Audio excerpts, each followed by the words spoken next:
first video in my new shop, I decided to show you an updated way to make a box with a scroll saw that can be decorated simply or elaborately like this. To make this kind of box, we start off with a pattern that gives you your outer wall.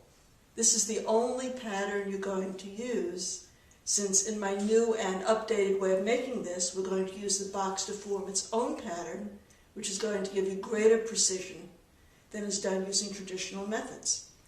What I've done here is I've drilled an entry hole in my piece of wood, and I'm going to insert the saw blade and cut around the interior to cut out the guts of the box that are then discarded.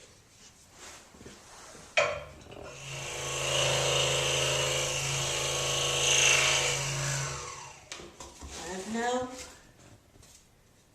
cut the guts out, and if you've done it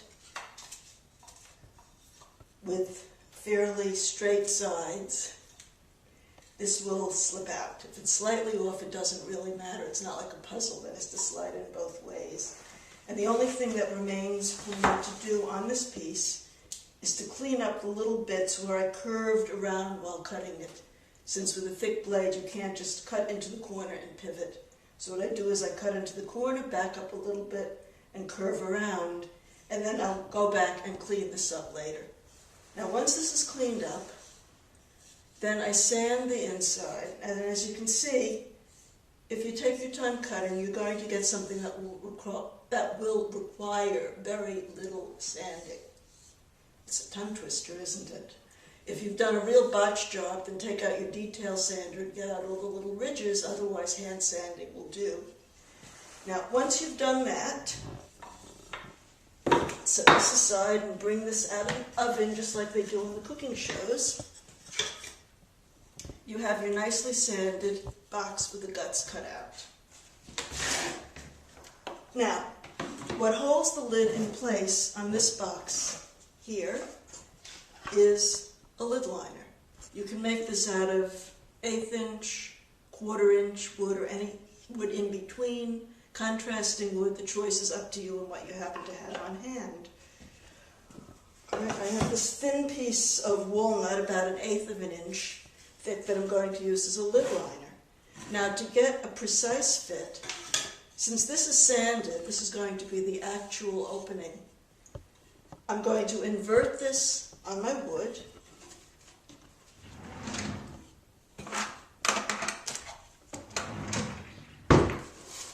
And I'm going to trace the interior. Once I've traced the interior, I'm going to make a small mark on both the lid liner and the side of the box to help me line it up later, since this is a symmetrical piece and I don't want to get it upside down. The side that I'm tracing on is going to be the side facing into the box. All right, so I hold it in place, and since the lid liner is cut the same size as the outer piece of wood that's the box body, I don't have to worry about lining it up or spacing. Okay. So I cut it. I'll make a neat little mark that shows just where it's going to line up. And I now have a lid liner that's going to fit. And the next step is to cut out the lid liner. And I'll do that much as I did the box, only this will go a lot faster since it's a much smaller piece.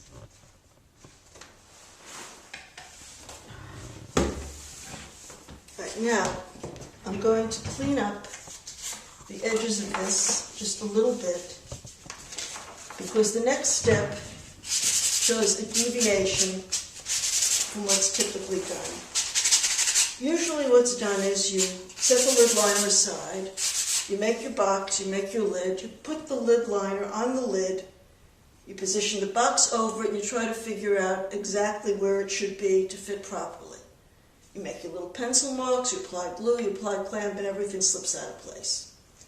You clean up the glue, you put the clamps on again, you readjust it, slips out of place again. Eventually, your glue will get tacky, You'll have enough drag so it'll stay in place, but even there it's a hit and miss proposition.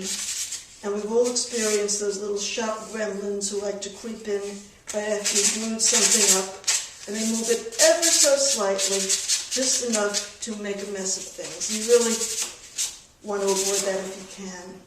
All right, now, what I'm going to do is to double check and make sure that this still fits over it. All right, and let's see if I can do this so you can see it. As you can see, it fits nicely inside. All right, now, here's where we deviate from that procedure that I've just described that just really does not work. I'm going to glue the lid liner to the wood for the lid before I cut out the lid. In this case, I'm going to look and decide on which piece of cherry is the least ugly of the two. This is what you get when you've used up all the good pieces first. Now I'm holding the lid liner in its right orientation so that it'll go on like this, facing down. And I'm going to place this in the middle so there's enough room for cutting. As you can see, we have a generous margin here, so I don't really have to be concerned about it. And since you all know how to glue, I'm sure, I'm just going to show you what I'm going to do, and I'll do the gluing, and then we'll pick up after that. I'm going to position it, I will glue it. I like using a press, either this kind of press that I use veneer that's low.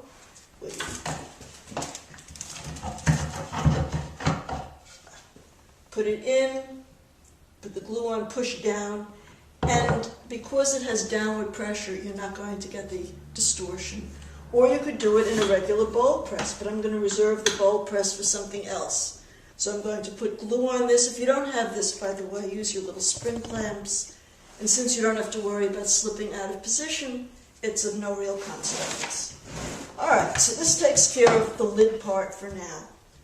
The next step is to take this cut and sanded box body, and we want to give it a bottom, like this. So what I'm going to do, using the bowl press, is to put glue on the back of this. I'm going to give this a light sanding. The degree to which you sand things depends on what you want to do with the interior. If you want to flock it with fibers, then as long as it's not really malformed, you really don't have to worry about it. However, if you have a pretty wood and you want to show it off, then give it a little extra so it really, really shines. All right? And I'm going to, again, we don't have to line it up because it was cut the same size. I'm going to glue this piece here, put glue along here, put this down, put it in the press, glue it up, and then when it's dry, the next step will be to complete the box body. So let me do my glue ups now, and when it's all dry, we'll continue. Hang on for the next part. The bottom has now been glued to the box body, and as you can see, it's nice and firmly attached, and the liner has been glued to the lid. And if we want to give it a check before we go further, I put it on here, and we can see that it's a nice tight fit, and the irregularities will all be cut away later. So the next step is to cut out the profile of the box, and that we do with the scroll saw with the table leveled, and I've put a new blade in because I want to get as nice a cut as I can.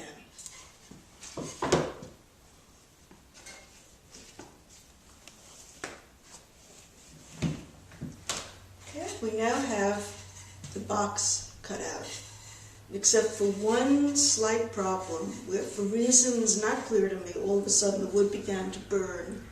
And I think since I had this problem when I was cutting up the pieces of wood, that may have something to do with what's doing with the wood. As soon as it became apparent it wasn't going away, I stopped and I changed blades, and the rest of the box came out quite smoothly.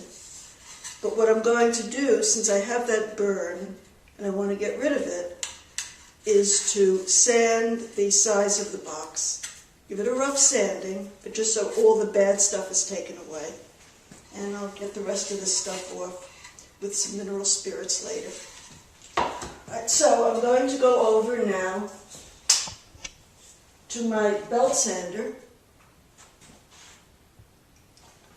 which is attached to my dust collector, which is big and noisy, but does do a very good job. The table is set to level, and what I'm going to do is to go around the sides just until everything is nice and smooth. And then we'll go on to cut out the lid.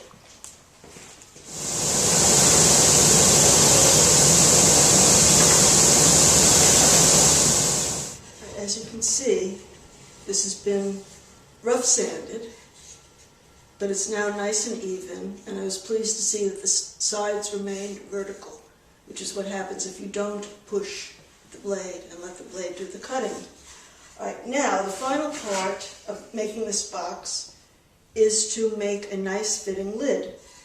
So using the marks that I made earlier, little marks here and here, I'm now putting the box over. And you can probably figure out at this point just what I'm going to do, which is to take the pencil and trace the lid.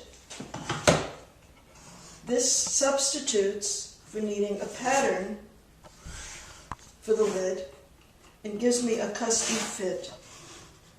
The pencil line will make my outline just a little bit larger, a little bit proud of what I need. So when I cut it out, I'll have some wood that I can use when I put it back on to trim everything together. All right, let me go back to the scroll saw.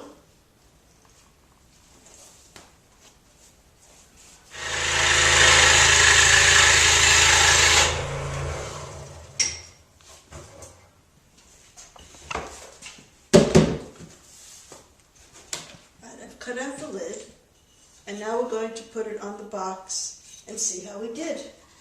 Not finished yet, but we're getting there. All right, now the lid is on the box. Notice what a nice fit. I have no play here, which is really very good, and that was because we checked it. Remember, after we cut, we made sure that it would slip in nicely. Remember, you can always sand it down a little bit if you have to. That's not a big deal.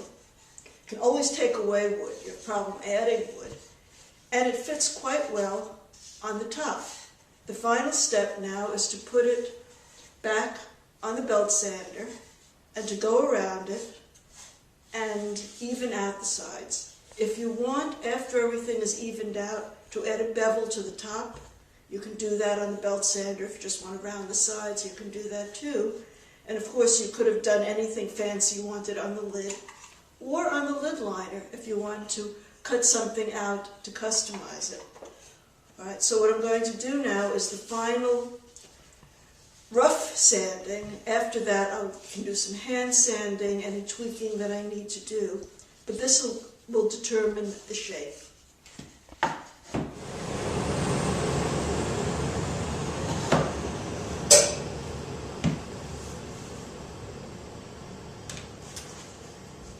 Here we have a really beautifully sanded box. If you feel the sides of it, you'll see that it's continuous with the top. The corners can be a little tricky because you're doing that freehand. We're not using a miter gauge at a 45-degree angle. We're eyeballing it until it looks even. I might do a little bit more adjustment, but that's easily enough done. And I kept checking inside just to check the walls to make sure I was not sanding up too much wood. I use about 120 grit on my belt sander, which is coarse enough to take off wood, but not so coarse that I'm left with bad scratches I have to sand out since I'm sanding across the grain.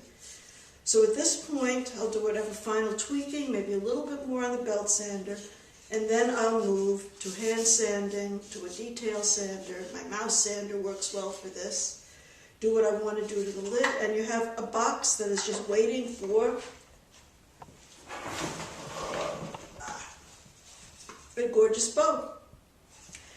I hope you find this useful. I don't think anyone else has quite discovered how easy it is to do what seems very weird, but it really does work. And I hope you can incorporate that into your box making. And, well, for the first lead-off video, woodworking video, I think this worked out pretty well. Stay tuned, and I expect to get a lot more happening in my newly upgraded, expansive, wonderful shop. Thanks for watching.